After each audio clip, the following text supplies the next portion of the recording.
Welcome to the Loyal Opposition Podcast. I'm Bernie Flowers, one of Uncle Sam's wayward children. I believe that our country's best days are in front of us. But if we want those best days to come, we need to change the direction of the country before it's too late. On this podcast, I intend to talk about important topics every week from now on, in hopes of helping improve our country and our way of life. Please like, share, and subscribe. Times are odd right now. We have wars, rumors of wars, crime, disease, all sorts of challenges facing not only America, but Western civilization in general. I'm less interested in political ideology than I am in results.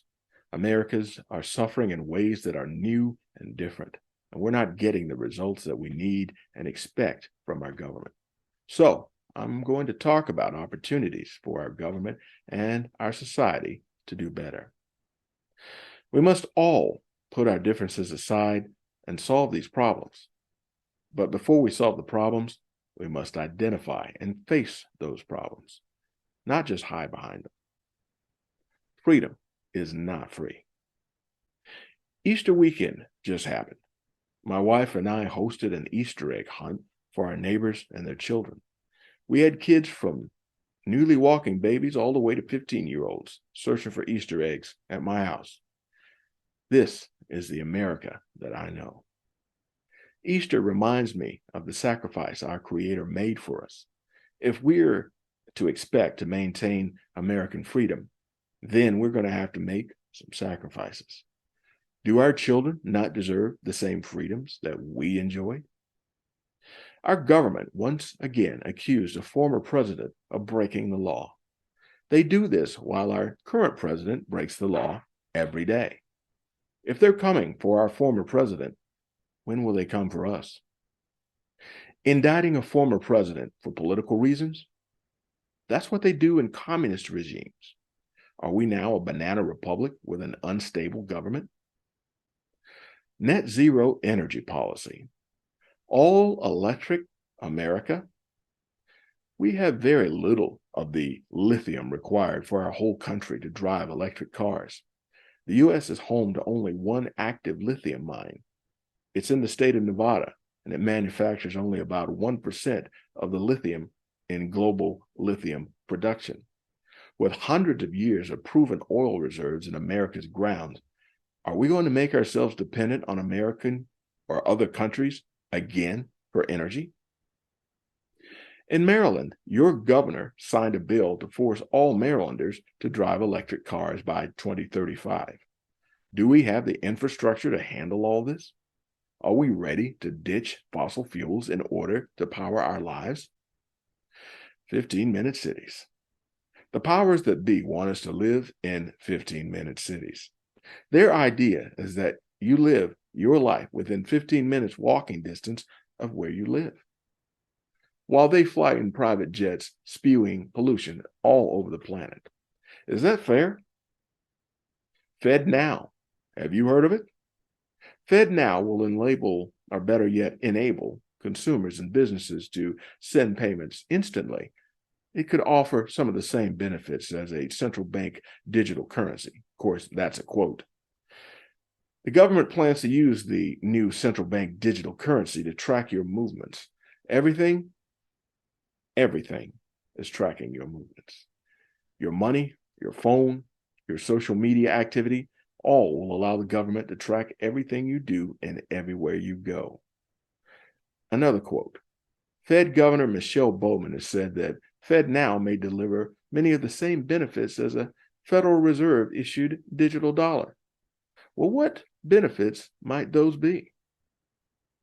Executive Order 14067, ensuring responsible development of digital assets, a government speak for, we're going to take your cash and we're going to take your freedom. Biden has already signed it. So, when has the Federal Reserve ever done anything to help America that it didn't use to help themselves first? Murder in Tennessee. How come the mess in Tennessee is considered not to be a hate crime? A person killed 6 human beings. Why is that heinous act not considered to be a hate crime? The definition of a hate crime is one that is motivated by prejudice against a social group, a crime considered particularly heinous for having been motivated by hate for a race, gender, or religion. That is the definition of a hate crime. Vice President Harris, who I like to call Cruella de Vil, and the federal government are not defending the victims. Instead, they and the media are trying to turn a murderer into a martyr. What's going on here? Klaus Schwab, Bill Gates, Jeff Bezos, they are not elected officials. Why are they making decisions for the rest of us? I read Klaus Schwab's Fourth Industrial Revolution, and I was not impressed. Amazon's Bill Gates, he owns the data contract for NSA, CIA, and U.S. Transportation Command. He also owns the Washington Post. That means Jeff Bezos has access to America's secrets. Jeff Bezos controls our information space. Did you know that?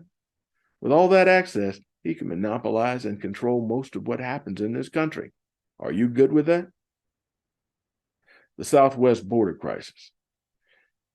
I moved to DHS during my last posting for the Department of Defense.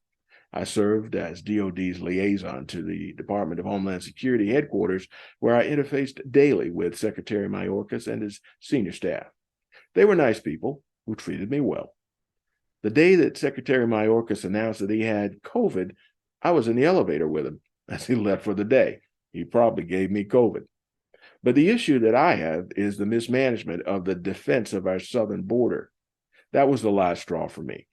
At the time, 3,000 undocumented people were coming across the border every night, and that was just too much. I was helping to destroy this country, so I left. Felt it to be unethical. Joe Biden says that walls don't work. Well, how come he has a 10-foot wall around his Delaware home? Can you say hypocrite? Did you know that Biden wants to send your money to the Ukraine to pay the salaries and pensions of Ukrainian civil servants? He offered Ukraine another $5 billion in weapons just recently, and while he was telling China not to sell weapons to Russia. Can you say hypocrite? Recently, I wrote a book called Black Values Matter. You can buy it on Amazon, Audible, Apple iTunes, and other outlets. Why did I write it? Because Black people have Black values, and Black values are American values. The Democratic Party has no place for people like me. And believe it or not, there's a whole lot of people like me. We believe in traditional family, upward mobility, school choice, patriotism. My book is about American values. Democrats treat the Black community as generational support. Democrats take Blacks for granted. The GOP lets the Democrats get away with it. My new book, Black Values Matter, is my attempt to recruit Black voters into the conservative side. I'm tired of Black people being used as an unwitting hammer to herd the rest of our country into tyranny.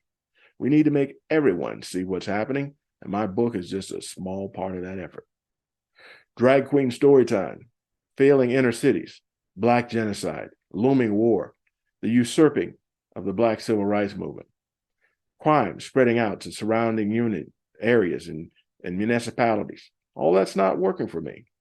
Somebody's got to do something about all this, and I was taught to lead, follow, or get out of the way. I'm pretty sure you feel the same way.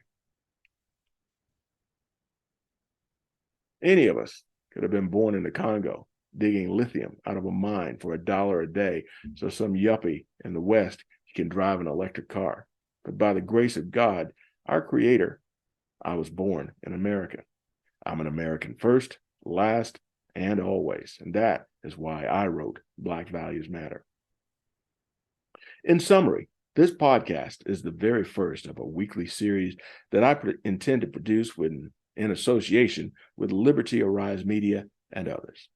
I ask that you like, share, and subscribe to this channel and to this podcast.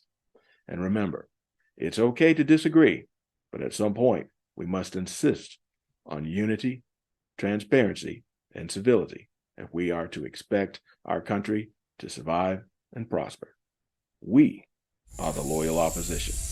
I'll see you next week.